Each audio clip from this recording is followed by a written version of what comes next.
Ek is Johanna Leroux en ek lewer 'n Afrikaanse toespraak op vandag. Voorsitter, ken jy die wemels? Die wemels is wonderlike woelige huilpoppies. Wat weet om die pot net mooi mis te sit. Die wemels bemoei ons al heeldag met die versamel van balle en bokse. Hoe meer bokse en balle jy het, hoe meer aansien kry jy as 'n wemel. Een so wemel wat ek goed ken, is Pikenosie. Die wemel Woelwater wys so graag almal se aansien geniet, dat hy sy boeke en bed verkoop het vir balle en bokse. Hy het langer ure gewerk, homself heeltemal uitgemerk gehad, net om die aansien van die ander wemels te geniet.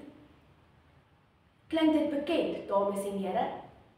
Wel, hierdie kinderboek deur bekende skrywer Max Lucado vang in 'n verbeeldingryke wêreld die algemene sosiale meelsteen vas, naamlik vergelyking, en wys presies hoe dit 'n dief is wat by jou kom steel. Ek wil vandag aan u bewys dat vergelyking beslis die dief is wat by jou kom steel, aan die hand van my volgende argumente. Eerstens, vergelyking steel jou uniekheid. Tweedens, vergelyking steel jou selfvertroue.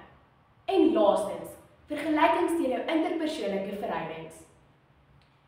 Eerstens glo ek, vergelyking is 'n dief wat in die diepste, donkerste kamers van jou menswees inklim en jou uniekheid kom steel. Die beraader en sielkundige Caitlin Vincent sê aan joernalis Susan Goosen in die artikel: "Bou so jou kind se selfbeeld op en ek wil aan. Dit is ouers se plig om tieners se selfbeeld gesond te hou." Die artikel is op 25 Oktober 2024 in die Ligtydskrif gepubliseer. Ek stem heel hartig saam dat ouers beslis 'n plig het om tieners te help. En hoe kan hulle nou dit doen as hulle ons die hele tyd met maats of bekendes vergelyk? Ek sien gereeld hoe my vriendinne deur tydskrifte blaai wat hulle maats vir hulle gegee het en lang tand staar na peperdiergemering, haarverlengings en ander leksede. Ja, dis sterk ons afstand doen van die vergelykingsdief. Tweedens glo ek dat sodra vergelyking jou uniekheid gesteel het, raak hy gulsig en dan kom vat hy jou selfvertroue ook, een van jou heel kosbaarste besittings. Rilien Strauss, voormalige mejuffrou wêreld en mediese dokter, stem met my saam wanneer sy die artikel op stylvol.co.za getiteld Rilien Strauss se top 5 wenke vir meer selfvertroue. Skryf sy: tieners se selfvertroue beïnvloed hulle siening van die wêreld, interaksies met ander en algemene ontwikkeling. Sy skryf ook in die artikel, wat op 12 Augustus 2020 gepubliseer is, dat tieners met selfvertroue pak uitdagings met groter veerkragtigheid aan. Daar het julle dit. Wees ons nou om met mejuffrou wêreld te stry, wat al met soveel bekendes vergelyk is en steeds haar uniekheid behou het. Dames en here, ken u die P-woord? Ja, Pisces. In my vorige vriendegroep was ek vreeslik gespot oor my Pisces en ek het gedroom om soos meisies met vleklose velle te lyk. Ek het uiteindelik my ou vriendegroep verlaat, wat probeer het om my uniekheid te steel en plus my vel is so sag soos 'n baba se boutjies. Laastens is ek van mening dat sodra die vergelykingsdief jou uniekheid en selfvertroue gevat het, kom hy ook vir jou interpersoonlike verhoudings. Naomi Jaal skryf in 'n artikel getiteld Vergelyk jy jouself met ander?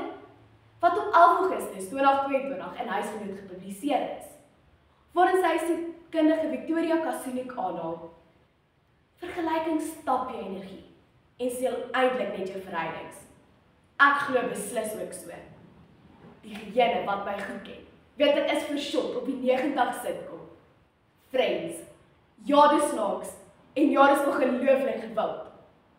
Maar dis hoekom ek dit al 1000 miljoen keer oorgekyk het nie. Dis omdat hulle maats is, regte, egte maats. Elke uniek en vol selfvertroue. En die beste van alles is, hulle vergelyk onsself nie met mekaar nie. Dames en here, ek glo ek het u vandag oortuig dat vergelyking beslis die dief is, wat jy uniekheid, selfvertroue en verhoudings onder jou neus kom wegvat. Ek vat u terug na die wêreld van die wemels. Pikenosie het saam die stroom en saam met die ander wemels teen 'n koppie uitgeklim. Ook om sy bokse en balle op mekaar te stapel. om die hoogste toring met sy besittings te bou. Jy is hom sal aansien selfs bietjie meer te vergroot. Genadelik tref sy voete klip en val Pukenossie plons in iemand se huis in. Hy herken die huis en hy kry baie skaam, want hy was in die huis van die weemoelmaker Eli. Hy het met die gejaag van bokse en balle glad nie meer by Eli gaan kuier nie. Hou jy van balle en bokse? Vra Eli vir Pukenossie. Nee, sê Pukenossie skaam. Nou wat het dit jou werklik gekos om al hierdie balle en bokse bymekaar te maak?